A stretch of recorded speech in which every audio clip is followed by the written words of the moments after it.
前你哋衝擊公民廣場咁要回應嘅。好啦，咁我最後講埋咧，就關於緊急宣佈嘅情況，你哋要點樣定義先係一個緊急嘅情況？頭先嗰個緊急嘅情況咧，如果頭先有緊急嘅情況，點解要俾 schedule 繼續落去咧？如果繼續要堅持個 schedule 繼續落去，而後邊你又唔即時解釋翻我哋之後會點樣處理你呢個即時嘅情況？咁你咪製造緊另一個建制咧？你咪做緊另一個建制派咧？所以我今日對大台好失望。我諗住係食花生做中立人士，但我今日真係好失望。如果大台嘅做法，希望你哋可以盡快改善。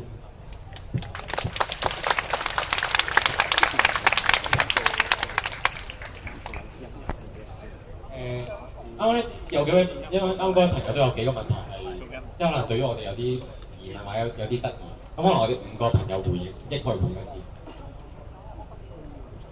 我唔諗住錯其實我而家諗住講嘅係個糾察問題嘅。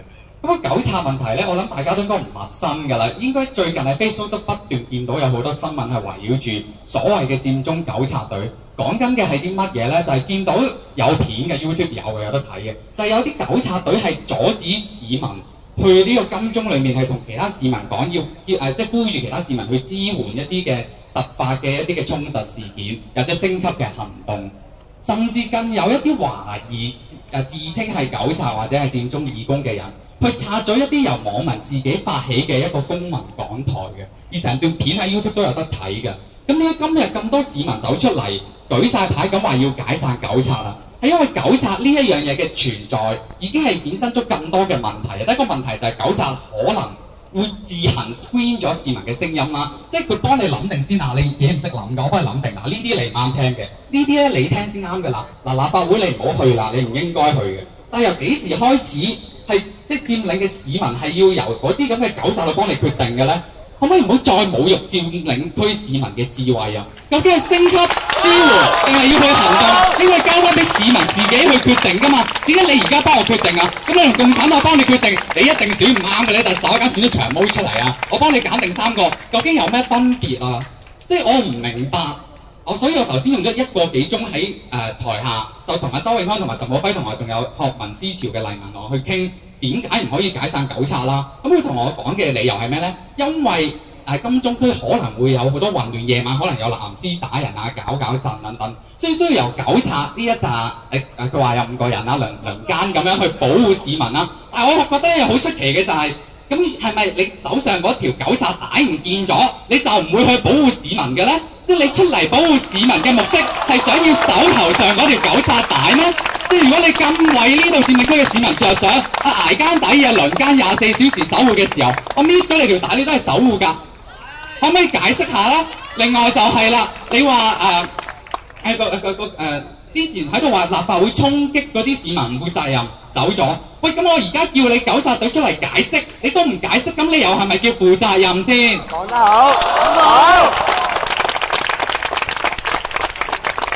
個半分鐘，即係其實我真係我好想大家諗清楚一樣嘢，反省翻究竟點解我哋仲需要有糾察呢樣嘢？如果我哋消失咗糾察呢個字喺金鐘佔領區出現，咪唔會有嗰啲懷疑自稱假嘅糾察或者義工去拆人哋台咯。咁你到時有啲咩事發生嘅時候，市民自己出嚟支援咯，係唔需要你攬一條帶出嚟去識別㗎。請唔好再侮辱在場市民嘅智慧，我哋唔需要你話俾我聽點樣做，我哋唔需要你教我哋，我哋每個人走出嚟都有自己嘅原因，冇人可以代表任何人。多謝。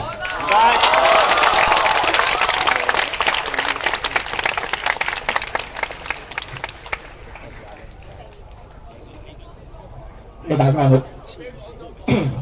可以繼續嘅。OK， 我今日咧其實就討論呢個問題之前，我就有一個比較困擾啲嘅問題係未講嘅。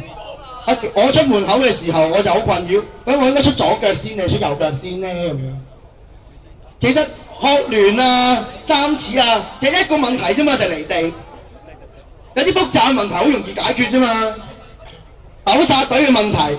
由一開始就應該冇糾察隊嘅問題㗎。點解啊？頭幾日問糾察隊點解有糾察隊嘅時候，糾察隊係咁樣答我。呢個答案你要記住。我哋唔一定係我係第一糾察㗎，你都係糾察嚟㗎，人人都係糾察。嗰陣時佢係俾呢個答案，我唔知幾時會有一個集團式嘅糾察隊行出嚟，我就唔知道。你又講糾察隊問題嗰日爆玻璃嗰日。我啊見到長毛，我哋就問佢，我哋就講啦咁我哋話你話唔即時解散九大獎冇問題，咁有兩個原則咯。第一，糾察隊唔可以發生暴力，點解啊？因為當日我哋就見到糾察隊打人。冇錯。第二樣嘢，我哋就同糾察隊，我哋就同長毛講，第二樣嘢係咩啊？就係假設有其他朋友要行動嘅時候，糾察隊唔好阻止。嗰陣時我唔知佢有冇應承我啊。不過禮拜三嗰度兩個人民廣場就俾糾察隊清楚啦。你話糾察隊係咪需要解散呢？好容易講嘅咋，你今日學聯講清劃清界線，解散糾察隊，解決咗個問題咯，使乜搞咁複雜啫？第二樣嘢，你講話個鐵，即係講話公民講台嘅問題，呢個仲容易解決啦。有人想講嘢咪想講嘢咯，呢樣嘢你有彈性啊嘛，就好似今日啱啱啦，你話要上個公民講堂講，即係上去中間嘅大台講嘢，咁點解？你話啦，夜晚大家有緊急事情點解唔開啫？咁你諗下，有緊急事情梗係優先㗎啦。你諗下，如果有一批人行出嚟，佢同你講嗰邊有人俾差佬襲擊，有人要上去上面嗌支援，咁你係咪同佢講話？我哋而家個程序有人排緊隊，對唔住，你等咗半個鐘先講嘢咁啊？半個鐘頭打到頭破血流啦！個事情就咁簡單啫嘛。我哋解決問題就係越簡單越好。就係唔好製造啲問題出嚟，咁就係你製造咗好多複雜問題啊嘛！呢啲問題根本唔應該存在嘅。嗰陣時行過去中間，平時旺角點啫？行過去就想講咪排隊講，有咩優先講咪講先咯。你唔使同我講話你係咩身份咩身份啊，乜身份㗎？咁好簡單，今日兩個訴求，你應承咗我哋就個問題就解決，我哋大家可以搭車走。第一，解散咗個糾察隊；第二，每個人上台都講嘢都有自由，搞掂。我就冇其他嘢講，多謝大家。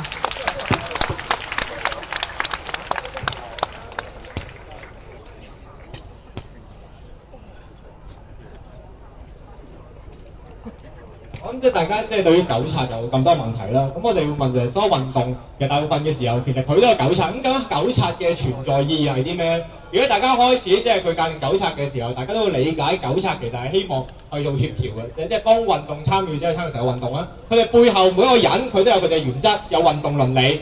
如果你嗰個運動背後你提出一個說服到公眾嘅理由，並且你個行動你係負責任嘅，你對自己負責，你對他人負責，其實冇人可以阻止到任何人行動。我相信呢個確確實實係一個事實嚟。你話喺立法會嗰次發生嘅事件，大家對嗰陣事件點解有糾察，佢會有一個自己嘅 judgment 喺度，佢自己有一個判斷。我可以批評嘅就係佢拉人鏈嘅做法未必係最好。咁但係佢當中個判斷覺得衝立法會嘅時候係有問題，在於咩地方？就係在於大家提出嘅原因話，第二日立法會係要表決網絡23條，就話我哋所以因為呢個原因，我哋衝入去啦。咁呢個原因，如果你問在村民，其實嗰日嘅村民希望個行動係受到更加多嘅協調嘅嗰個做法，其實比糾察更加多嘅喎。村民都有呢個諗法嘅時候，大家係咪同時間我哋一來可以批評就係糾察做法佢未必係最好，但係同時間我哋行動背後提出嚟嘅理念，我哋提出嚟嘅倫理，我哋有冇盡責呢？我哋有冇 fulfill 到呢？其實呢個都係另一個疑問，我哋需要回答。當我哋叫糾察，其實佢需要解釋嘅時候，我覺得糾察確實佢嘅處理方法係需要改善，但係同時間你話我哋覺得當日我哋去衝立法會嘅朋友，佢哋係咪都應該要同你話喺度嘅村民、運動參與者去解釋點解當初我哋衝立法會嘅時候，我哋搬出嚟原因，唔係話呢個議會係不公義，我哋癱瘓佢，而係話23條第二日我哋會通過，所以我哋衝佢咧。咁呢個相信大家同樣都有疑問，同樣都需要回答，同樣都需要回應。我呢個在座每一個人其實都會希望問同埋希望答嘅問題。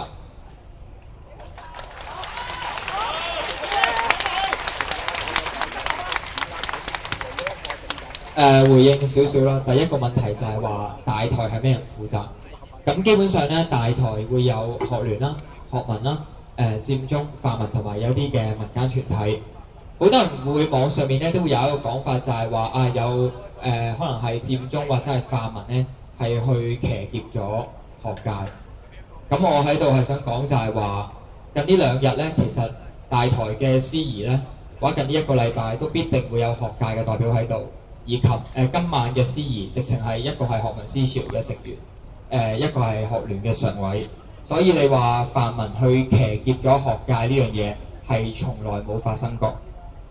第二樣嘢問到一個問題就係話拆海富台嘅問題，我的確睇過網上嘅影片，我見到的確係有口角，有唔同嘅意見，甚至我可以話係有啲指罵嘅情況出現。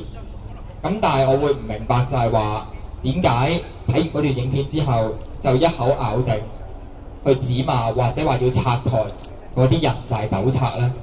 即係我覺得我哋可以以事論事，平心靜氣咁去討論。咁但我希望相關嘅朋友可以攞翻嗰啲證據出嚟。點解睇完段片或者睇現場嘅就話佢會係糾察咯？大家經常頭先都會話糾察係有個臂章喺度噶嘛。咁我睇嗰段片，我都見唔到指罵嘅人又攞咗臂章。最後大家會不斷去批評，就係話覺得我哋一言堂單向模式，甚至話我哋同梁振英政府同共產黨冇分別。我諗梁振英政府至少唔會咁樣坐喺度同大家對話啩。我就好希望去話俾大家聽。一場運動裏邊係會有唔同嘅意見，但我希望大家唔需要將我哋同共產黨係相提並論，至少共產黨一定會落嚟同大家去討論。咁我哋係願意去接受大家嘅批評。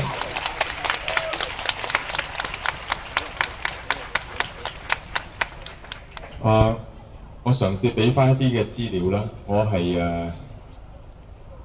張賢登，係今次你哋所講嘅糾察嘅之一。我哋初期有3個種糾察，有100幾個糾察。糾察點解需要呢？其實糾察只係個名稱，只不過一個工作人員。咁點解撇咗佢啊？俾我講埋好冇？你可以排隊講，我都希望我3分鐘講埋啊。糾察其實要掛住個臂章呢，係實際上嘅需要。你試睇住，我孭住一個 headphone 對講機，佔中初期嗰幾日行過嘅時候，啲人當我阿 Sir， 懷疑我哋嘅身份。嗱，呢個絕對冇必要嘅。我覺得我同我嘅糾察講，我哋光明正大做嘢，掛埋個章出嚟，就方便大家適應，即係工作需要。我哋嘅工作維持秩序會有。即係音響啊、清潔啊等都會有。有時我哋真係會做一啲嘅工作呢，係可能會被人懷疑嘅時候，我覺得我要求我哋盡量要去做。咁所以呢個臂章呢，而家寫住工作人員係方便適應。我亦都俾人問過，喂，代表邊個啊？我話我係3子秘書處叫我出嚟幫手做。咁所以臂章呢個適應呢，請大家明白到，如果要做某啲工作，譬如有藍絲帶嚟嘅時候，我哋喺前面去阻佢，或者有時會有啲危險，有人藏有一啲嘅攻擊性武器，有人喺度即係用明火，我哋要去勸喻。糾察工作其實大部分都係去了解勸喻，一般唔會係去阻止人係去做佢自己要做嘅嘢。我試過有一次，有人係衝咗上去政總嗰度要封，我就想去了解。然後佢哋話：想封過佢，咁我哋就其實企埋一邊。如果你上到你想參與嘅，你自己參與，我冇阻止佢哋去封政總。呢個就係即係話我自己上隊當時我處理問題方法。試過上去，當時100幾個警察衝出嚟，衝入政總，上面幾乎產生衝突，我就嘗試上去呢，可能係即係分隔，避免我哋啲群眾咧受到即係傷害。咁所以呢，即係糾察其實係嘗試係做一啲維持秩序。不過如果你話指責有糾察係去打人、去拆台，我同意，好似資方同你所講，其實你可以攞證據出嚟，有嘅其實糾察絕對要改過。呢個絕對要。正如果我哋開頭嘅時候令到大家唔開心，因為我哋有糾察係可能係去移動咗鐵馬，咁我會話係做得溝通唔夠，因為當其時我同個糾察講，你唔可以話有班人話因為鐵馬阻住你哋就移開佢，你調翻轉應該去了解翻鐵馬存在去了解，我就走勻中環至金鐘嚟去了解，所以我覺得糾察不斷有改進嘅空間喺度。你話今日邊個可以做糾察呢？絕對係冇壟斷權嘅。我做咗20幾年嘅糾察，25年前8、9民運嘅時候，全民真係糾察，大家舉起手就係糾察。今日亦都個個都可以做糾察，冇絕對冇專利，我哋都冇實權嘅。坦白講，你話你冇賦予我做糾察，我同意。你冇賦予權力我，事實上我都冇權。我有咩權啫？我只能夠走出嚟勸喻。就算頭先嚟到有位記者先生，佢喺前面 set 個腳架，我都係勸喻啊，不如你唔好阻住人啦，你喺後邊度 set 啦，等人哋可以坐得闊啲啦。唔通佢最後唔做嘅時候，我拉佢啊？唔會噶嘛。糾察就係做一種勸喻嘅工作，所以請大家有做得唔好嘅可以提點我哋，好嗎？多謝你。